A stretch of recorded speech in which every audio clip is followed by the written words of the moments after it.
नमस्कार प्रिय विद्यार्थियों, आप सभी का स्वागत है। आज हम एक नवीन पाठ प्रारंभ कर रहे हैं। यह आपकी मुख्य पाठ्य पुस्तक वसंत का 12वां अध्याय है। जैसा कि शीर्षक आपको परिलक्षित हो रहा है, कंचा।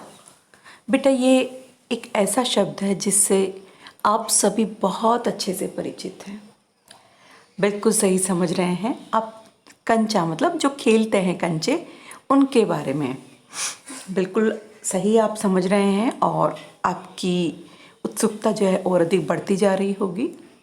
तो बेटा, यह पाठ कहूँ कि एक कहानी है और टी पद्मनाभन जी द्वारा लिखी गई है। इसमें बाल सुलभ चेष्टाओं का बहुत ही रोचक वर्णन किया गया है कि बच्चों का ध्यान किस प्रकार किसी चीज़ में दत्तचित्त हो जाते हैं। वे अपना ध्यान एक ही जगह लगा लेते हैं और उस जगह से उनका ध्यान हटता नहीं है, क्योंकि वह उनके अपने रुचि का विषय होता है। तब उन्हें किसी चीज़ का ध्यान नहीं रहता, और अगर वो चीज़ खेलने से संबंधित हो तो आपको पता है ही क्या होगा। बिल्कुल सही समझ रहे हैं। तब आप पूरी तरह से खो जाते हैं उसमें। तो ये अप्पू नामक छोटे से बच्चे की कहानी है। देखिए, वह नीम के पेड़ों की घनी छांव से होता हुआ सियार की कहानी का मजा लेता आ रहा था। हिलते डुलते उसका बस्ता दोनों तरफ झूमता खनकता था। स्लेट कभी छोटी शीशे से टकराती तो कभी पेंसिल से। यूं वे सब बस्ते के अंदर टकरा रहे थे, मगर वह कुछ सुन रहा था न कुछ देख रहा था। उसका पूरा ध्यान कहानी पर केंद्रित था। कैसी मज़ेदार कहानी, कोई और सियार की।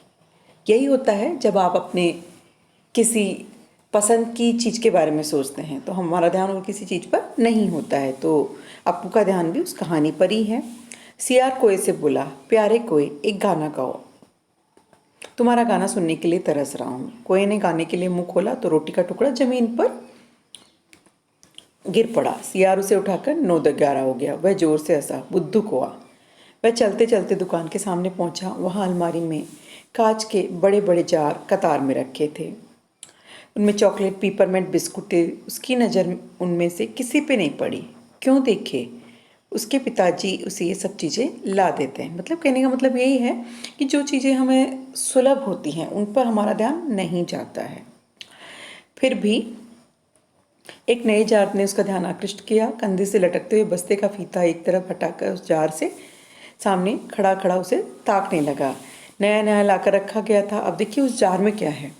पूरे जार में कंचे हैं, और वो हरी लकीर वाले बढ़िया सफ़ेद गोल कंचे, बड़े आंवले जैसे खूबसूरत, मतलब बड़े बड़े सुंदर सुंदर रंग बिरंगे वो कंचे उसको बहुत ही अपनी तरफ आकर्षित कर रहे हैं।